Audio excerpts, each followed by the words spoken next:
नमस्कार, स्वागत है आप सभी का। मैं हूं आपके साथ कुमार कुणाल धीरज और आप देख रहे हैं हमारी खास पेशकश उत्तराखंड की कानून व्यवस्था पर रार। जी हां, बिल्कुल सही सुना है आपने। प्रदेश में बिगड़ती कानून व्यवस्था से अब प्रदेश में चिंता का विषय बढ़ चला है। जहां कांग्रेस धामी सरकार को घेरने में लगी है तो वहीं दूसरी ओर कांग्रेस को बीजेपी नसीहत देने में लगी है और सीएम धामी के एक्शन का इंतजार कर रही है। बता दें कि उत्तराखंड की शांत वादियों में इन दिनों जमकर अपराध का ग्राफ बढ़ता हुआ नजर आ रहा है। प्रदेश में वेंटिलेटर पर जाती कानून व्यवस्था अब चिंता का विषय बनती जा रही है। उत्तराखंड में लगातार महिलाओं के उत्पीड़न के मामले बढ़ रहे हैं और उत्तराखंड में आम जनजीवन भी अब सुरक्षित नहीं है। महिलाओं पर शोषण के मामलों के साथ साथ लूट, डकैती और अपहरण के मामले भी प्रदेश में अब खूब सामने आ रहे हैं, जिसको लेकर कांग्रेस भी अब चिंतित दिखाई दे रही है और प्रदेश में जगह जगह प्रदर्शन कर अपना आक्रोश भी जता रही है। कांग्रेस के प्रदेश अध्यक्ष करण माहरा ने कहा कि बीजेपी के शासनकाल में महिला अपराधों में लगातार बढ़ोतरी हो रही है और इन सब में बीजेपी के पदाधिकारी और कार्यकर्ता शामिल हैं। कांग्रेस प्रदेश अध्यक्ष ने अंकिता भंडारी हत्याकांड में वीआईपी के नाम को उजागर नहीं होने की भी बात कही और साफ तौर पर इशारा किया कि यही वजह है कि बीजेपी के पदाधिकारी और कार्यकर्ताओं का मनोबल बढ़ा है और वह इस तरह के अपराधों को अंजाम दे रहे हैं। इसके साथ ही कांग्रेस अध्यक्ष ने कहा कि हरिद्वार में गौ तस्करी के आरोपी की पुलिस के सामने तालाब में डूबकर मौत भी कोई सामान्य घटना नहीं है। किसी भी आरोपी को कानून और न्यायालय के जरिए सजा दी जानी चाहिए। कांग्रेस अध्यक्ष ने कहा कि हरिद्वार में कांग्रेस के पदाधिकारी और कार्यकर्ता इस घटना की सीबीआई जांच की मांग के साथ एसएसपी हरिद्वार का घेराव करने जा रहे हैं। प्रदेश में बढ़ते महिलाओं के प्रति अपराधों को लेकर बीजेपी के नेता भी चिंतित हैं और धामी सरकार में एक्शन का इंतजार कर रहे हैं। इसके साथ ही कांग्रेस को नसीहत भी दे रहे हैं कि हर चीज पर राजनीति नहीं की जाती। हमारे प्रदेश के मुख्यमंत्री धाकड़ धामी के नाम से जाने जाते हैं और उनका कुछ न कुछ प्लान तो चल ही रहा होगा। जल्द ही हमें अपराधियों पर एक्शन देखने को मिलेगा। प्रदेश में वेंटिलेटर पर पहुंची कानून व्यवस्था को लेकर एक तरफ कांग्रेस धामी सरकार को घेरने में लगी है तो दूसरी ओर बीजेपी भी चिंतित है और धाकड़ फैसले का इंतजार कर रही है। वहीं प्रदेश में बिगड़ रही कानून व्यवस्था को लेकर मुख्यमंत्री पुष्कर सिंह धामी ने मोर्चा संभाल लिया है। वीडियो कॉन्फ्रेंसिंग के जरिए मुख्यमंत्री ने प्रदेश के सभी पुलिस अफसरों के पेंच को कसा है। सीएम ने सख्त हिदायत दी है कि अपराध की बढ़ती घटनाओं के विरुद्ध कठोर कार्रवाई करे, नहीं तो लापरवाही बर्दाश्त नहीं की जाएगी। बस अब देखने वाली बात होगी कि धामी सरकार कब रणनीति तैयार कर कानून व्यवस्था को फिर से पटरी पर लाती है।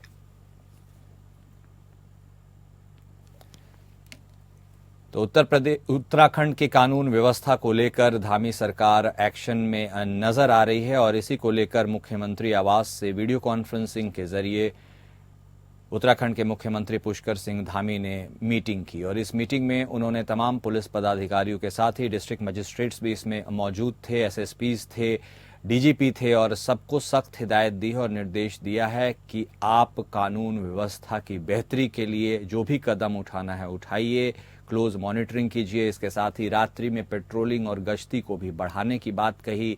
इसके साथ ही कम्युनिटी पुलिसिंग पर भी उन्होंने फोकस किया है और साथ में कहा है कि आप अपने सबॉर्डिनेट्स के साथ भी तालमेल को बैठाने की कोशिश कीजिए, क्योंकि जिस तरह से लगातार उत्तराखंड में अपराध की संख्या बढ़ती जा रही है और ऐसे में एक शांत प्रदेश माना जाता है उत्तराखंड, वहां पर यदि आए दिन अब इस तरह की घटनाएं हो रही हैं तो कहीं ना कहीं इसका संज्ञान मुख्यमंत्री ने लिया है और इसी बाबत उन्होंने एक हाई लेवल मीटिंग भी चेयर की है। वीडियो कॉन्फ्रेंसिंग के जरिए इस मीटिंग में तमाम जिलों के एसएसपी और उसके साथ ही डीएम शामिल हुए, डीजीपी शामिल हुए, इंस्पेक्टर जनरल ऑफ पुलिस शामिल हुए और साफ तौर पर मुख्यमंत्री धामी ने उन्हें चेताया है, उन्हें कहा है किसी भी हालत में लापरवाही बर्दाश्त नहीं की जाएगी और चीज़ों को रिस्टोर करने के लिए जो भी सहायता आपको चाहिए आप ले, लेकिन आप हमें रिजल्ट दें। इसके साथ ही उन्होंने कहा है कि आप लोगों के साथ भी बेहतर तालमेल बनाएं। मीडिया का भी उन्होंने उल्लेख किया है। उन्होंने कहा है कि जो भी घटनाएं होती हैं फौरी तौर पर सूचना महानिदेशक को भी उसकी जानकारी दे और मीडिया के साथ भी समन्वय बनाकर रखें। मीडिया को भी आप ब्रीफिंग के जरिए हर घटनाक्रम से अवगत कराएं ताकि लोगों तक सही जानकारी पहुंच सके। इस तरह के तमाम बिंदुओं को मुख्यमंत्री पुष्कर सिंह धामी ने छुआ है।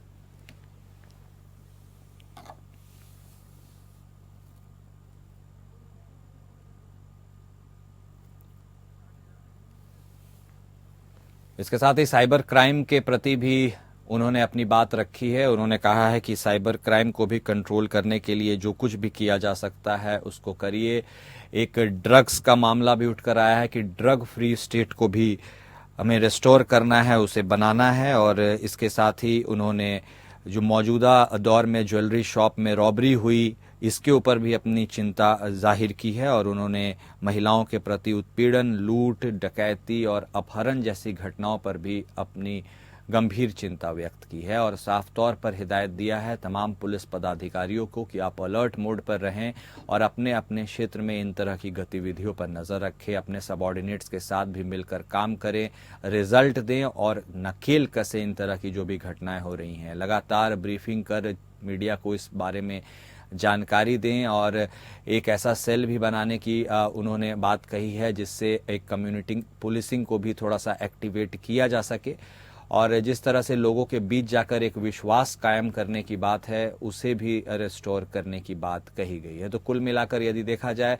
तो मीटिंग के इस प्रोग्रेस से काफ़ी कुछ उम्मीदें हैं लोगों को, लेकिन आम जनजीवन जो इस वक्त त्रस्त है उसको लेकर अब कांग्रेस भी चिंतित है क्योंकि कांग्रेस का साफ तौर पर कहना है कि अधिकारियों की उदासीनता, अधिकारियों के लापरवाह बर्ताव और बीजेपी के कार्यकर्ताओं और पदाधिकारियों का जो मनोबल कुछ ज़्यादा हाई है उसके वजह से भी इन तरह की घटनाओं में लगातार इजाफा हो रहा है क्योंकि बड़े और रसूखदार लोग जो बीजेपी में हैं उनकी कई की हुई गलतियों को छुपा लिया जाता है, उनके नाम को उजागर नहीं किया जाता है। कांग्रेस के प्रदेश अध्यक्ष करण माहरा ने इसी बाबत इशारा करते हुए कहा कि अंकिता भंडारी हत्याकांड में भी यही हुआ, जो वीवीआईपी का नाम सामने आना चाहिए था उनका नाम सामने नहीं आया। इसके साथ ही हरिद्वार में गोकशी के आरोपी की पुलिस के सामने डूबकर मौत पर भी उन्होंने गहरी चिंता व्यक्त की है। उन्होंने कहा है कि कानून व्यवस्था पर फोकस बनाना पुलिस का काम है, लेकिन न्याय दिलाना तो न्यायालय का काम है और उचित माध्यम से आरोपियों को सजा या न्याय जो भी इसके है वो हकदार हैं वो उन्हें मिलना चाहिए और पुलिस खुद हर चीज़ों को अपने हाथ में ना ले।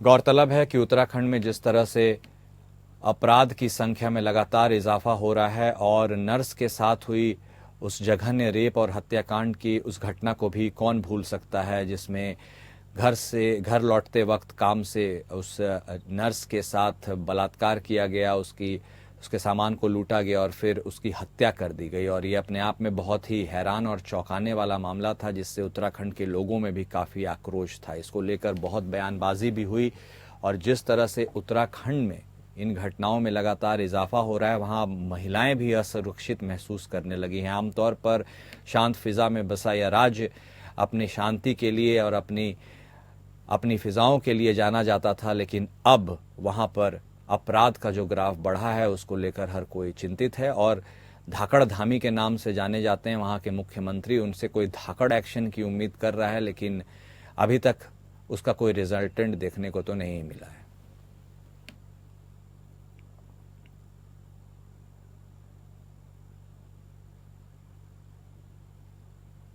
यह बेहद गंभीर विषय जिसको मुख्यमंत्री ने आज एड्रेस किया है वीडियो कॉन्फ्रेंसिंग के जरिए। उन्होंने तमाम पुलिस पदाधिकारियों के साथ एक मीटिंग की है और उसके बाद उन्होंने उन्हें सख्त हिदायत दी है।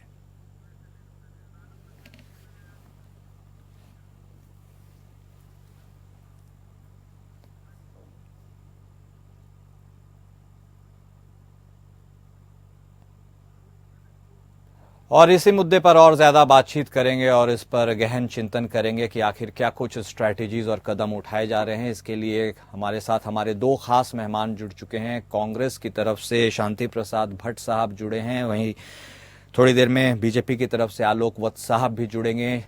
आप दोनों खास मेहमान का स्वागत है। तो सबसे पहले वत्स साहब आप ही से शुरुआत करते। नहीं, हमारे साथ अभी वत्स साहब नहीं जुड़े हैं।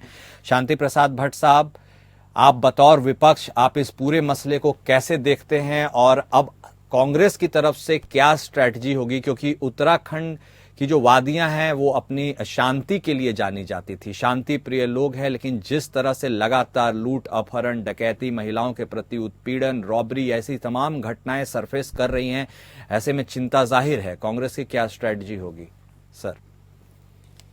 जी कुणाल साहब, यूं तो पूरे देश भर में कानून व्यवस्था। भट्ट साहब सुन पा रहे हैं आप हमें? जी जी, मेरी आवाज आ रही है? लगता है हमारा संपर्क उनसे अभी स्थापित नहीं हो पाया है। मेरी आवाज भट्ट साहब सुन पा रहे हैं आप हमें? जी हाँ, मैं सुन पा रहा हूँ जी, आपकी आवाज आ रही है? हाँ ठीक है। तो भट्ट साहब, मेरा बिल्कुल स्पष्ट सवाल है आपसे, कांग्रेस की तरफ से क्या रणनीति है, क्योंकि उत्तराखंड की वादियां अपनी शांति के लिए जानी जाती है, ऐसे वहां लगातार अफराद के ग्राफ में जो इजाफा हो रहा है और जिस तरह से रिकॉर्ड तोड़ संख्या बढ़ चुकी है, महिलाएं भी अब सुरक्षित महसूस नहीं कर रही है, ऐसे में अब कांग्रेस की क्या स्ट्रेटजी होगी भट्ट साहब?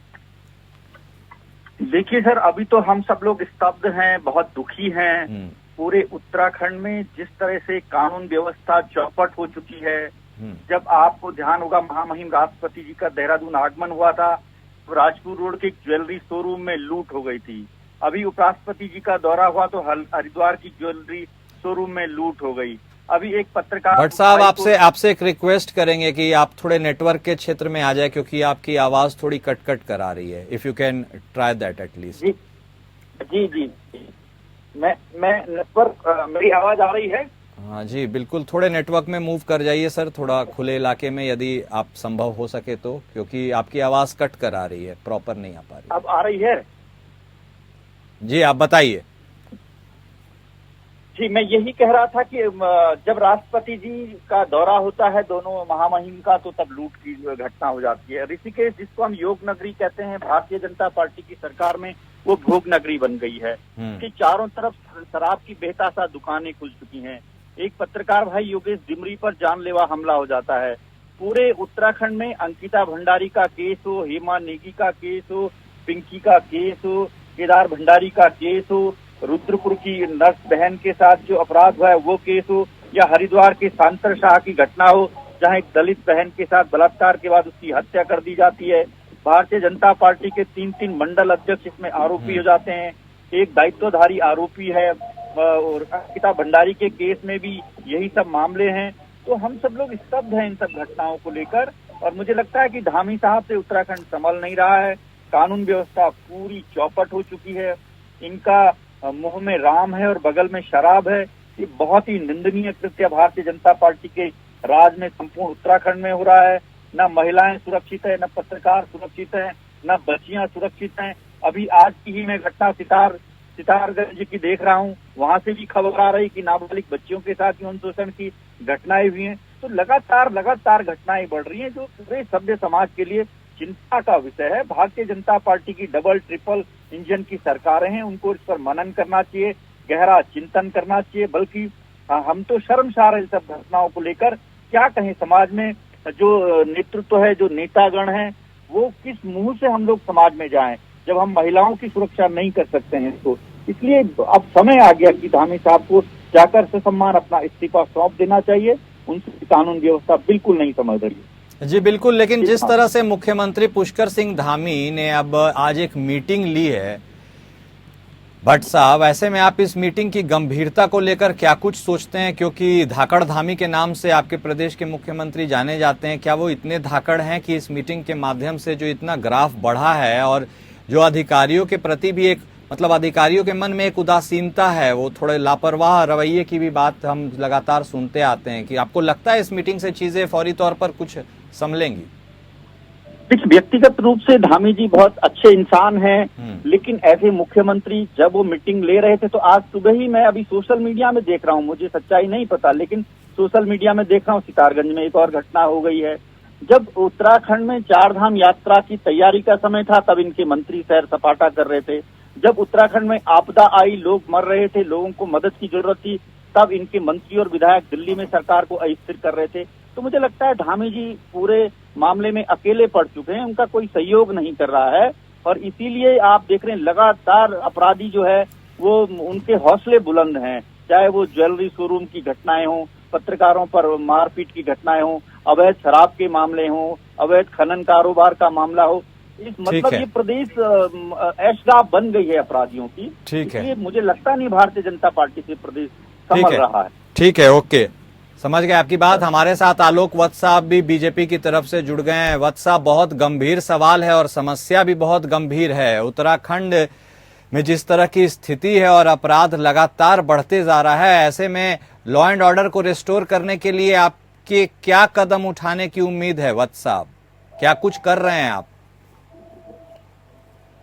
देखिए कुणाल जी, वहां पर जो लॉ एंड ऑर्डर में थोड़ी गिरावट आई है, तो मुख्यमंत्री ने अपने संज्ञान में लेकर लगातार वहां के पुलिस ऑफिसर से डिस्ट्रिक्ट वाइज उन्होंने उनसे मीटिंग की है, उनको निर्देश दिए हैं, डीजीपी को निर्देश दिए हैं, वहां गश्त बढ़ाने की कवायद शुरू हो गई है। वहां पर चाक चौबंद तरीके से चीजों को, गौरी महिलाओं के लिए गौरी ऐप का भी शुरुआत को कड़ाई से पालन करने के लिए कहा गया है। तो ऐसा नहीं है कि वहां की चीजों को ढील देके छोड़ दिया गया है। स्वयं मुख्यमंत्री धामी ने सारी चीजों को अपने संज्ञान में लेकर लगातार पुलिस ऑफिसर से, पूरे राज्य के पुलिस ऑफिसर से डिस्ट्रिक्ट वाइज सबके साथ संपर्क में है और उन्होंने सारी चीजों पर, जो ज्वेलरी शॉप में दिन दहाड़े लूट हुई है, डकैती हुई है, उसके बाद उनको भी पकड़ने के लिए उन्होंने सख्त निर्देश दिए हैं। तो मुझे लगता है कि जिस तरीके से मुख्यमंत्री जी ने सारी चीजों को अपने संज्ञान में लेकर वहां पर चाक चौबंद तरीके से व्यवस्था को दुरुस्त करने की कवायद की है, तो मुझे लगता है कि चीजों में भारी गिरावट आएगी आने वाले भविष्य में। और जिस तरीके उत्तराखंड पहले जाना जाता था अपराध रहित प्रदेश के जैसा, वैसा माहौल। चलिए, ठीक है, तो मतलब ऑप्टिमिस्टिक रहने की जरूरत है और सरकार लगातार प्रयासरत है कि चीजों को रिस्टोर किया जाए। हमें बहुत छोटे से ब्रेक के लिए रुकना पड़ेगा, आप दोनों कहीं मत जाइएगा, हम तुरंत लौटते हैं और उसके बाद हम इस पूरे डिस्कोर्स को आगे बढ़ाते हैं। उत्तराखंड पर चर्चा कर रहे हैं और वहां गिरती हुई कानून व्यवस्था को लेकर अपना चिंता प्रकट कर रहे हैं। हमारे साथ हमारे दोनों खास मेहमान जुड़े हुए हैं। आलोक वत्स साहब, चूंकि आप देर से जुड़े हैं इसलिए आप ही के पास आते हैं। क्या लगता है वत्स साहब, आपको ऐसी क्या परिस्थितियां उत्पन्न हो गई, क्या कारण हो सकते हैं जिसके चलते इतनी तेजी से अपराध की संख्या में इजाफा हुआ? आखिर इसके पीछे का जो फैक्टर है वो आपको क्या लगता है वत्स साहब? देखिए कुणाल जी, सबसे बड़ा फैक्टर है मानवीय मूल्यों का अवतरण। दिन प्रतिदिन हम जानवर प्रवृत्ति के होते चले जा रहे हैं। अब मनुष्यता एक तरीके से खत्म होती जा रही है। हम बंदर थे, आदमी बने थे, हम दोबारा बंदर बनने की कवायद कर रहे हैं। सोचिए, एक इंसान 2 या 3 साल की बच्ची के साथ कैसे रेप करने की सोच भी सकता है। और ऐसी वारदातें हो रही है और लगातार हो रही है, पूरे भारत में हो रही है। तो ये मानवीय मूल्यों का गिरावट नहीं तो और क्या है। बिल्कुल, और चिंता उस पर भी जाहिर होती है ना वत्स साहब, जो उत्तराखंड में नर्स के साथ भी जो घटना हुई, महिला के उत्पीड़न की संख्या तो बढ़ी रही है, फिर अभी ज्वेलरी शॉप में रॉबरी हो गई, गोकशी के एक आरोपी पुलिस के सामने डूब करके मर गए। मतलब मैंने कहा ना जी कि ये सारा कवायद, मैं तो ये एग्जाम्पल दे रहा था। हाँ, बिल्कुल। ये सारी कवायद जो ज्वेलरी शॉप में डकैती हुई है, जो वहाँ नर्स के साथ रेप करके उसको मार दिया गया है, ये सारी कवायद जो हो रही है, ये मानवीय मूल्यों का अवतरण के कारण हो रहा है। अब इसमें सरकार का अहम रोल आता है कि सख्ती से पेश आए। तो जब से ये मुख्यमंत्री उसका धामी के संज्ञान में आया है, तो उन्होंने लगातार नीचे से नीचे स्तर के पुलिस ऑफिसर से लेकर और ऊपर के पुलिस ऑफिसर तक के साथ लगातार समन्वय मीटिंग की है। आतंकी गतिविधियों को, डकैती की घटनाओं को, चोरी की घटनाओं को, छेड़छाड़ की घटनाओं को, बलात्कार की घटनाओं को कंट्रोल करने के लिए सख्त निर्देश जारी किए हैं। और गौरी ऐप जो महिलाओं की सुरक्षा के लिए लॉन्च किया गया था, उसको भी सख्ती से पालन करने के लिए हिदायत की है। हाँ बिल्कुल। वत्स साहब, आपको क्या लगता है, अधिकारी थोड़े लापरवाह हो गए हैं क्या, बेलगाम हो गए हैं क्या, या उनमें सरकार का खौफ नहीं है, वो अपने मन से जब जी में आया काम करें, जब जी में आया नहीं काम करें, इसीलिए आज पेंच कसा है आपके मुख्यमंत्री ने, इसलिए पेंच कसा है आज? ऐसा नहीं है कुणाल जी, लेकिन हाँ, अधिकारियों को समय समय पर पेच कसना जरूरी होता है, नहीं तो आपका कहना सही है कि वो ढीले पड़ते चले जाते हैं। इसलिए जो संज्ञान में आया है पुष्कर धामी जी के, और जिस तरीके से उन्होंने उस पर अब सख्ती से कार्रवाई की है, तो मुझे पूरी उम्मीद है कि वहाँ की कानून व्यवस्था में आमूल परिवर्तन होगा और व्यवस्थाएं बेहतर की तरफ जाएंगी और बेहतर होंगी। बतौर विपक्ष आप कांग्रेस से क्या उम्मीद रखते हैं सर, क्योंकि आप तो सरकार में हैं, लेकिन आप अपने विपक्षी पार्टियों से इस मुद्दे पर क्या उम्मीद रखते हैं, ये भी बता ही दीजिए। देखिए, ये एक्चुअली देश की एक दुर्गति है कि यहाँ हर चीज पे राजनीति हो जाती है। ये सब वक्त है मिलजुल कर काम करने का, समाज से अराजकता कम कराने का, चोरी डकैती कम कराने का। सबको मिलजुल कर काम करेंगे तो बेहतर परिणाम आएंगे। और अगर सब एक दूसरे पर दोषारोपण करेंगे तो आधा से ज्यादा टाइम इसी कवायद को ठीक करने में चला जाएगा। और अब अक्सर ये देखा गया है कि अगर किसी तरीके की कोई घटना होती है पूरे भारतवर्ष के अंदर, तो उस पर राजनीतिक दलों द्वारा राजनीतिकरण हो जाता है, और ये एक अशोभनीय कदम है ना, मानते हैं ना, बंगाल में भी यही हो रहा है, आप ही की पार्टी कर रही है वो, लेकिन अच्छा वो सही नहीं है। करण की भेंट चल गया। हाँ। और इसका रिजल्ट आप देखिएगा आने वाले भविष्य में टाइम फिक्स हो जाएगा, जैसे सब मामले में हुआ है। हाँ। तो ऐसे में वत्स साहब, एक बहुत इंपॉर्टेंट सवाल ये भी है कि अब जो कम्युनिटी पुलिसिंग के ऊपर भी धामी साहब ने जोर दिया है, और उन्होंने साफ तौर पर एक ड्रग्स का भी मुद्दा उठाया है कि 2025 तक उत्तराखंड को ड्रग फ्री स्टेट बनाना है। कुछ डेमोग्राफिक चेंज की भी उन्होंने बात की है। क्या ये सब भी कुछ फैक्टर्स हैं जिनको नकेल कसने की जरूरत है? बिल्कुल। देखिए, पंजाब को कैंसर की तरह ड्रग्स पे खा गया, उसी तरीके से अब यहाँ भी पैर पसारने की कवायद हो रही है, और काफी कुछ ड्रग माफियाओं ने अपनी प्रवेश कर ली है उत्तराखंड के विभिन्न इलाकों में। इस पर भी सख्ती करने की जरूरत है, नहीं तो प्रदेश का युवा ड्रग्स की चपेट में आ जाएगा तो प्रदेश बर्बाद हो जाएगा, जैसे पंजाब के युवा बर्बाद हो गए। और मैं मानता हूँ कि पुष्कर धामी जी ने इस पर भी संज्ञान लिया है, और अब पुलिस पर जिस तरीके से सख्ती हो रही है, तो मैं उम्मीद है कि इन सारी चीजों में गिरावट आएगी। और जो भी इसके पीछे इन चीजों में कुणाल जी कोई किंग पिन होता है। हाँ। जैसे पेपर लीक करने में कोई किंग पिन होता है। हाँ। उसका गिरोह होता है, उसका जाल फैल जाता है पूरे भारत में। उसी तरीके के ड्रग माफियाओं का कोई किंग पिन है, हो सकता है वो देश में हो विदेश में हो, और उसके द्वारा ये सारी चीजें संचालित की जाती है, बहुत व्यवस्थित ढंग से संचालित की जाती है। और ये कैंसर की तरफ फैलकर समाज को जकड़ लेता है, समाज के युवाओं को, युवतियों को जकड़ लेता है। हाँ। और उनसे जघन्य अपराध भी कराता है, और उनको नशे की लत भी। तो उस पूरे ड्रग रैकेट को बस्ट भी करने की जरूरत है, और उम्मीद यह रखनी कायम जरूरी है कि उत्तराखंड फिर से अपनी हसीन और शांति प्रियवादियों के लिए जाना जाएगा। आप दोनों खास मेहमान हमारे साथ जुड़े, आपने अपना वक्त दिया, इसके लिए आपका शुक्रिया। तो जिस तरह से लचर कानून व्यवस्था के ऊपर धाकड़ धामी जिन्हें कहा जाता है, उन्होंने मीटिंग ली है और सख्त निर्देश दिया है कि जल्द से जल्द नॉर्मलसी को रिस्टोर किया जाए। इसलिए हर किसी को उम्मीद है कि फिर से उत्तराखंड वैसा ही होगा जैसा पहले था। हमारे साथ हमारे इस खास पेशकश में इतना ही। नमस्कार।